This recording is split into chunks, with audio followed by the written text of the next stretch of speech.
Hello everyone, hope you're having a great day. Today we'll explore a quiet misunderstanding that slowly grows into emotional distance, testing trust between James and Tu Diep. One overheard phone call plants doubt, and silence turns that doubt into pain. If you enjoy deep emotional stories about love, trust, and the cost of not speaking up, make sure to subscribe to the channel so you won't miss the next part of this story. It was one of those quiet afternoons where nothing felt urgent. The wooden house sat still, wrapped in a calm that only came when the day slowed down on purpose. No wind strong enough to shake the trees, no voices raised, just the sound of wood, tools, and time passing at its own pace.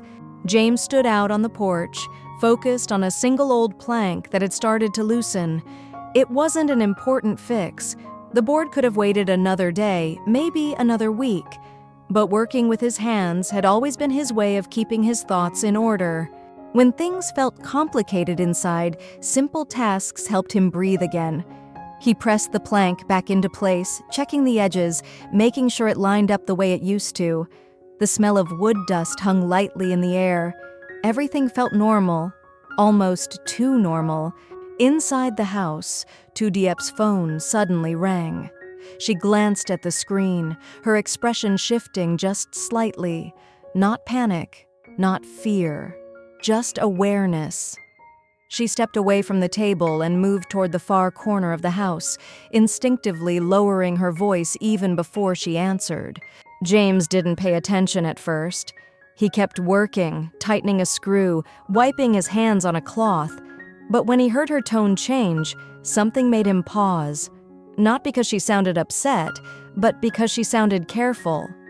"Hello?" Tu Diep said softly. There was a brief pause. Then her shoulders stiffened, almost imperceptibly. James didn't mean to listen. He wasn't trying to eavesdrop. He was just there, close enough for sound to drift through the open door. On the other end of the line was Mr. Juan. His voice came through low and rushed, the kind of voice people use when they're trying to stay calm while carrying something heavy. James couldn't hear every word. Most of it blended into the background, but then one sentence cut through clearly. "Don't let James know about this." James froze. The screwdriver slipped slightly in his hand. He caught it before it fell, but his grip tightened without him realizing it. Inside, Tu Diep didn't respond right away. Mr. Juan continued, his voice strained but firm. "I don't want him carrying more than he already does." That was all James heard. No context, no explanation, just those two lines, hanging in the air like unfinished thoughts that refused to disappear. He stood there, completely still, his hand hovering mid-air as if time had stalled around him. The calm afternoon suddenly felt heavier, thicker, like the air itself had changed. Tu Diep spoke again, quietly, her voice gentle but serious. James couldn't make out the words this time. They blurred together, soft and indistinct. Then the call ended. She slipped her phone back into her pocket and turned around, unaware that anything had shifted. James didn't move. He didn't step inside. He didn't ask who had called. He didn't even look at her. Instead, he finished tightening the screw with slow, mechanical movements, as if muscle memory had taken over while his mind drifted somewhere else entirely. A seed had been planted, and like most seeds, it didn't look dangerous at first. That evening passed without incident. Dinner was quiet, but not uncomfortable. The kind of quiet they'd shared many times before. Tu Diep talked about small things, the weather, a loose hinge, something they might fix later. James nodded when appropriate, responded when necessary. But something had changed. He avoided her eyes more than usual. When she laughed softly at something trivial, he smiled a second too late. When she reached for a cup, he instinctively moved his hand away, then pretended it was nothing. Tu Diep noticed. She didn't say anything right away. She told herself she was imagining it, that he was just tired, that work had been heavy lately. She chose patience over questions. But the distance didn't fade. The next morning, James woke up earlier than usual. He slipped out of bed quietly, careful not to wake her. He told himself he needed fresh air, space to think. But what he really needed was silence. Days passed like that.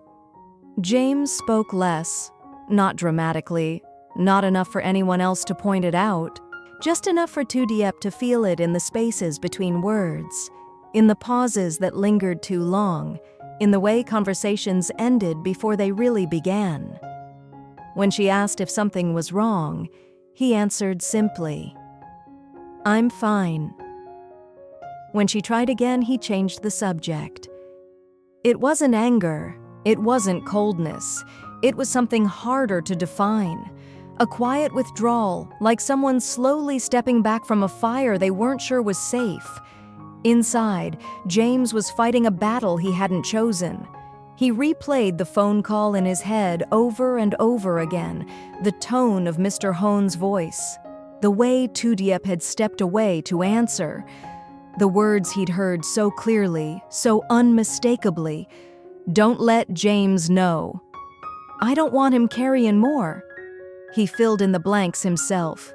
Money, land, responsibility. Another burden meant to be handled without him. He told himself he didn't care, that maybe it was better this way, that he didn't need to know everything. But the doubt didn't stay quiet. At night, lying awake beside Tu Diep, he stared at the ceiling, his thoughts circling the same unanswered questions. Was she hiding something from him? Was she protecting him or protecting herself?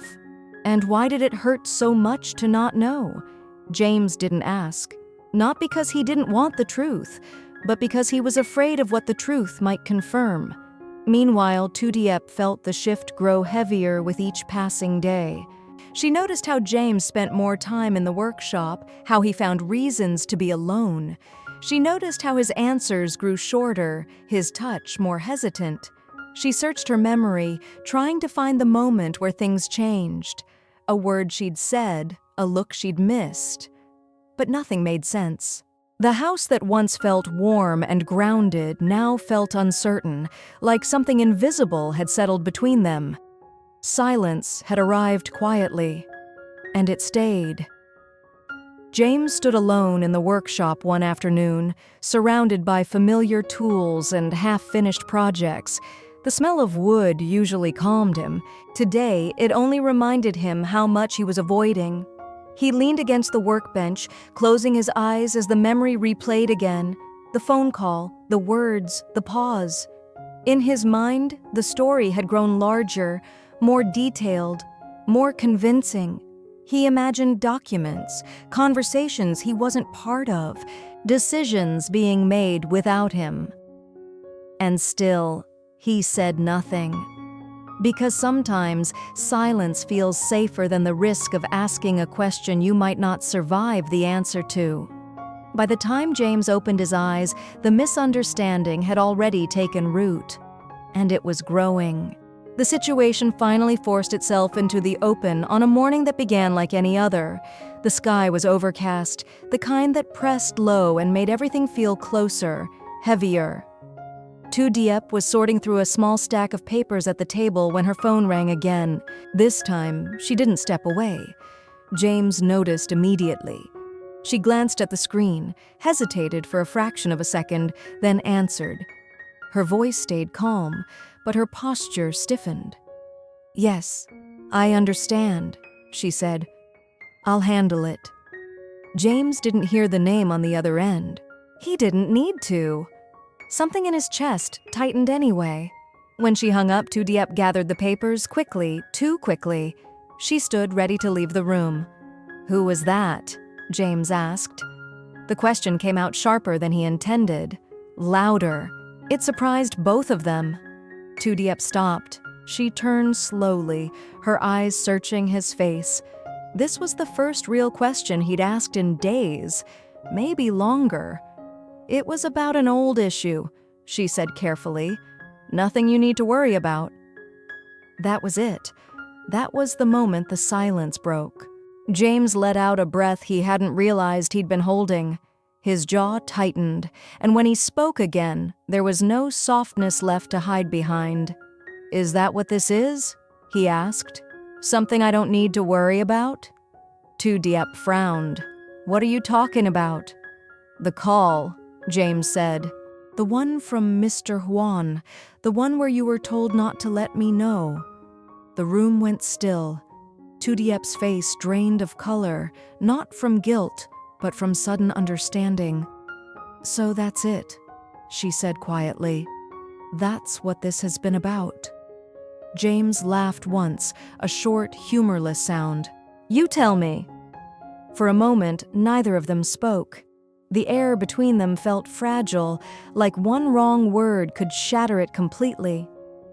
Tu Diep set the papers down and sat back in her chair. She didn't rush to explain. She didn't defend herself right away. Instead, she took a breath. "You heard part of a conversation," she said, "not the whole thing." "That doesn't make it better," James replied. "It makes it worse." He paced the room, running a hand through his hair. "You've been distant. You've been hiding things. And every time I try to tell myself it's nothing, I hear that voice in my head again. Don't let James know." Tu Diep looked at him steadily. "And you never thought to ask me?" James stopped pacing. "I didn't want to force you," he said, "and I didn't want to hear an answer I couldn't live with." There it was, the truth neither of them wanted to admit. Tu Diep stood up slowly and faced him. "James, my father called me because he was in trouble. Old debt. Something he thought he'd buried years ago. He was scared, embarrassed, and he asked me for help." James's shoulders sagged slightly, but he said nothing. "I helped him," she continued. "I used what was mine to keep it from becoming your problem." She swallowed. "That's it." James stared at her, stunned. "That's all?" "Yes," Tu Diep said softly. "That's all." She took a step closer. "When he said not to let you know, it wasn't because we were hiding something from you. It was because he didn't want you to feel responsible, and I agreed." James felt something heavy crash into his chest. Shame, relief, regret, all tangled together. "I thought," he started, then stopped. The rest of the sentence wasn't worth saying out loud. "You thought I didn't trust you," Tu Diep finished for him, "or that I was choosing something over you." James nodded. The silence that followed was different from the one that came before. It wasn't defensive. It was raw. "The hardest part," Tu Diep said quietly, "wasn't helping him. It was watching you pull away and not knowing why." James looked at her, really looked at her, and saw the exhaustion she'd been carrying alone. "I should have asked," he said. "I chose silence because it felt easier." "It wasn't," she replied. "Not for me." James stepped forward, closing the distance between them. "I'm sorry." Tu Diep didn't respond right away. She just stood there, letting the words settle. "Next time," she said finally, "don't protect yourself by shutting me out." He nodded. "I won't." Later that evening, the house returned to its familiar rhythm. Not perfectly, not instantly, but gently. James fixed the same loose plank on the porch again, this time without the weight pressing on his chest. Tu Diep watched from the doorway, her arms crossed loosely, her expression softer. When he finished, he walked over to her and reached for her hand. She let him. "No more guessing," he said. "If something feels off, I'll ask." She squeezed his hand once. "And I'll let you." The misunderstanding didn't disappear without leaving a mark, but it left behind something else too. A reminder. Trust isn't the absence of secrets. It's the courage to ask, and the willingness to listen. James overhears part of a phone call between Tu Diep and Mr. Hon in their quiet wooden home. The words he catches, asking her not to tell James, plant doubt in his mind. Instead of asking, James withdraws, becoming distant and guarded. Tu Diep senses the change but cannot understand it, feeling slowly pushed away.